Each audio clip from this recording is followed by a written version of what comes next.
मुंबईच्या दादर पूर्व इथल्या डॉक्टर बाबासाहेब आंबेडकर बीडीडी पुनर्विकास प्रकल्पातील टॉवरमध्ये मागील अनेक दिवसांपासून तीव्र पाणीटंचाई असल्याचं रहिवाशांचं म्हणणं आहे।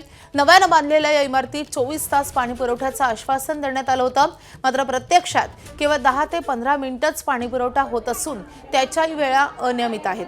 काही कुटुंबांना गेल्या 2 दिवसांपासून पाणीच मिळालं नसल्याची तक्रारही रहिवाशांनी केली आहे। इमारतीत अनेक ज्येष्ठ नागरिक, लहान मुलं तसेच अंथरुणाला खिळलेले रुग्ण राहत असल्यानं या समस्येचा मोठा फटका त्यांना बसतोय आणि त्यामुळे रहिवाशांमध्ये तीव्र नाराजीचं वातावरण आहे। इथल्या रहिवाशांसोबत संवाद साधला आमचे प्रतिनिधी अजय माने यांनी।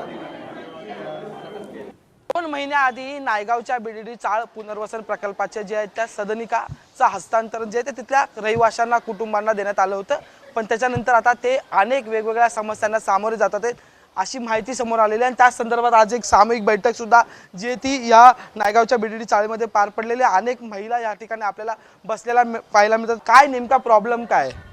इथे लिफ्ट चालू नाही होत, पाणी नाही, राहण्याची नीट सोय नाही। आम्हाला माझ्या पायाचे प्रॉब्लेम आहेत। मी 20 माळे चढून गेलेली, मला त्रास होतो पायांचा। 8 दिवस झाला लिफ्ट नाही इथं।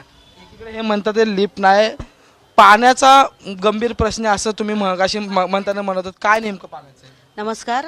ॲक्च्युली आता आम्ही 15 दिवस झाले इकडे आलेलो आहे आणि खरंच सरकारने खूप चांगल्या प्रकारे आम्हाला ड्रीम हाऊस दिलेला आहे की आम्ही स्वप्नात पण त्याचा विचार केला नाही। पण इथे आल्यानंतर जे आता सध्या आम्ही फेस करतो तो फक्त मेन महत्त्वाचा पाण्याचा प्रश्न आहे की आज फ्लशला पाणी नाही। बेसिक आम्हाला टोटली 24 तासा पाण्याचं त्यांनी आम्हाला हे केलेलं होतं की तुम्हाला 24 तास पाणी येणार, पण आता सध्या इकडे येऊन आम्ही या 15 दिवस लिटरली आम्ही एवढा त्रास सहन करतोय की पाणी कुठेच नाही। आता लोक 2 महिने झाले येऊन झाले। आता अजूनपर्यंत मुलांची शाळा नव्हती म्हणून काय वाटलं नाही, आता मुलांची शाळा चालू होणार।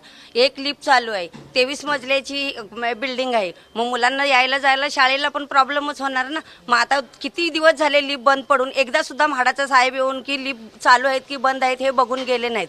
मग आता त्यांनी सांगितलं होतं की आम्ही तुमच्या सगळ्या सुखसोयी करू बिल्डिंगमध्ये राहायला आल्यावर। मग त्यांनी लोक कितीपर्यंत राहायला आलेत किती नाहीला आलेत हे बघून तरी त्यांनी लिफ्ट चालू केले पाहिजे ना। म्हाडाशी याबाबत फॉलोअप चालू आहे आमचा, तरी पण आम्हाला काय त्याच्यावर पॉझिटिव्ह रिस्पॉन्स येत नाही आहे।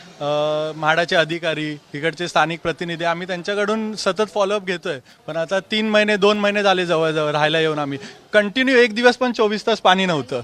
आणि तुम्ही आम्हाला आश्वासन काय दिलं की 24 तास पाण्याचं, वरही बीडीडी चाळ तुम्ही मागच्या 6-7 महिन्याआधी दिलं, त्यांना 24 तास पाण्याचा प्रवाह आहे, पण आम्हाला नाही आहे पाण्याचा प्रवाह। आणि शनिवार रविवार तर पाणीच नसतं कधी कधी।